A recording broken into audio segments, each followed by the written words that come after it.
एक गांव में रामू और चीकू नाम के दो भाई रहा करते थे। उन दोनों की आपस में बिल्कुल भी नहीं बनती थी।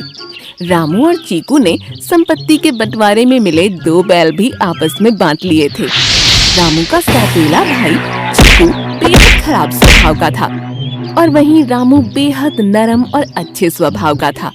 वो अपने बैल का भी बहुत ख्याल रखता था। रामू अपने बैल को गगन कहकर बुलाता था, तो वहीं चीकू अपने बैल को भीमा कहकर संबोधित करता। एक दिन चीकू रामू से बोला, मुझे तुमसे कुछ जरूरी बात करनी है रामू। अपने बैल को ठीक तरह से समझा दो। मैं तुम्हारे कहने का मतलब नहीं समझा। तुम अच्छी तरह से जानते हो रामू कि हम दोनों भले ही अलग अलग कमरों में रहते हो, लेकिन हम दोनों के बैल एक ही स्थान पर बांधे जाते हैं। कल तुम्हारे बैल ने मेरे बैल भीमा को एक सींग मारा है। ये तुम कैसी बातें कर रहे हो भैया? गगन और भीमा एक ही माँ के बच्चे हैं। कल वो दोनों खेल रहे थे, उन्हें क्या मालूम बंटवारा क्या होता है। वो मुझे कुछ नहीं पता। अगर तुमने अपने बैल को नहीं समझाया तो मैं उसकी मार मार कर बुरी हालत कर दूंगा। लेकिन चीकू मेरी बात तो सुनो। मुझे कोई बात नहीं सुननी। और वैसे भी तुम तो अपने बैल से घंटों बातें करते हो। वो तो तुम्हारी भाषा समझता है, अपनी भाषा में उसे समझा देना। इतना कहकर चीकू वहाँ से चला गया। दरअसल रामू अपने बैल गगन की भाषा अच्छी तरह से समझता था। वो और गगन घंटों बातें किया करते थे। रामू गगन की ओर देखकर बोला, गगन, तुमसे मैंने कितनी बार कहा है कि भीमा से मत लड़ा करो। मैं तो अपने भाई के साथ खेल रहा था। खेल खेल में मेरा एक सींग उसको लग गया। अब उसके साथ मत खेलना। ये कैसी बातें कर रहे हैं आप? भीमा मेरा छोटा भाई है। पहले तो हम दोनों साथ साथ ही खेलते थे। तुम नहीं जानते गगन, अब हम दोनों भाइयों में बंटवारा हो चुका है और बंटवारे में भीमा उसके हिस्से में चला गया है। इतना कहकर रामू वहाँ से चला गया। गगन का छोटा भाई भीमा गगन से आकर बोला, हमारे मालिक के आपसी झगड़ों में हमारा क्या दोष?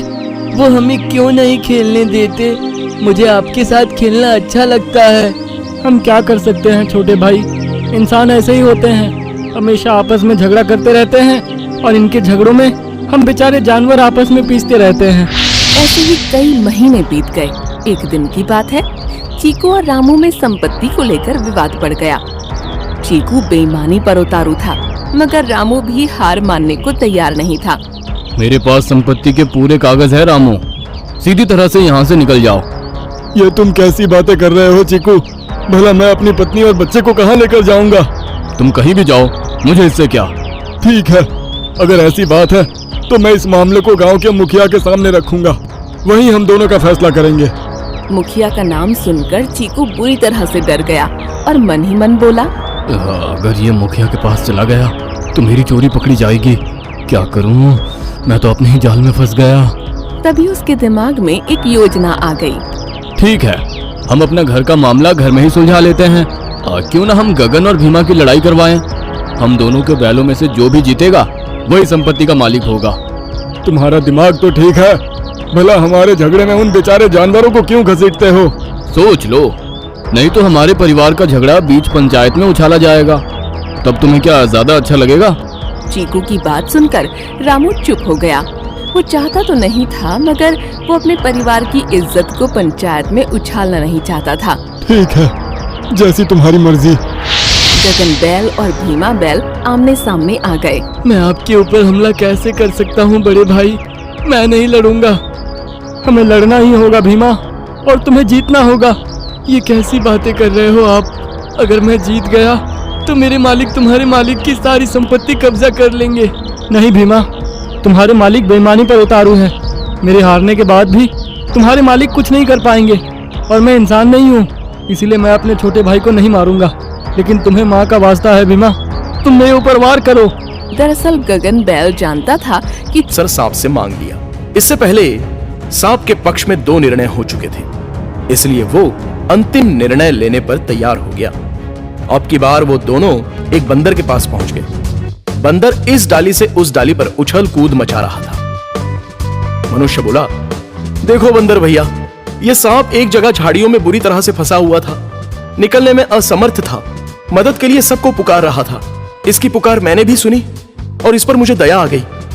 इसे मैंने उस झाड़ी से मुक्त करके इसे जीवन दान दे दिया, और अब ये मुझे ही डसकर जान से मार देना चाहता है। सांप बोला, हाँ, मैं इस मनुष्य को डसना चाहता हूं, इसके बाद ही मुझे पूरी तसल्ली मिलेगी। बंदर बड़ा ही चालाक था, उसका दिमाग तेजी से चलने लगा। बंदर बोला, अरे अरे रुको भाई, मुझे सारी स्थिति को समझना पड़ेगा, इसके बाद ही मैं किसी नतीजे पर पहुंच सकता हूं। सांप बंदर की बात सुनकर सोच में पड़ गया। फिर भी वो बंदर को लेकर उस झाड़ी के पास पहुंच गया। बंदर बोला, हे सरफराज, अब मैं देखना चाहता हूं कि तुम इस झाड़ी में किस तरह से फंसे थे। हे मनुष्य, इस सांप को अंदर फेंको और फिर मेरे सामने बाहर निकालो। तुरंत सांप को झाड़ियों में फेंक दिया और फिर बाहर निकालने ही वाला था कि बंदर ने मना कर दिया। बंदर बोला, उस विपरीत धर्म के मानने वाले सांप के साथ अब फिर से सज्जनता मत दिखाओ। ये सज्जनता करने योग्य है ही नहीं, ये दुष्ट प्रकृति का है, कृतघ्न है। यदि इसे बचाओगे तो ये फिर से तुम्हें डसने के लिए तैयार हो जाएगा।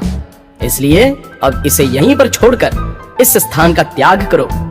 सांप मदद की गुहार लगाता रहा, लेकिन अब उसकी फरियाद सुनने वाला वहां पर कोई ना रहा। वो बंदर अधिक बुद्धिमान था, उसने अपनी चतुराई से उस व्यक्ति को सर्प के चंगुल से बचा लिया। इसलिए कहा जाता है कि दुष्ट और विषैली प्रकृति के लोगों से हमेशा बचकर रहिए, उनसे दूर रहिए, उनकी मदद करना। ऐसे कार्टून आप है, देखना है तो मुझे प्लीज़ मार की मेरे तरह चैनल है। को सब्सक्राइब कर लेना। न्यू कार्टून देखना है तो प्लीज़ मेरे चैनल को जाके सब्सक्राइब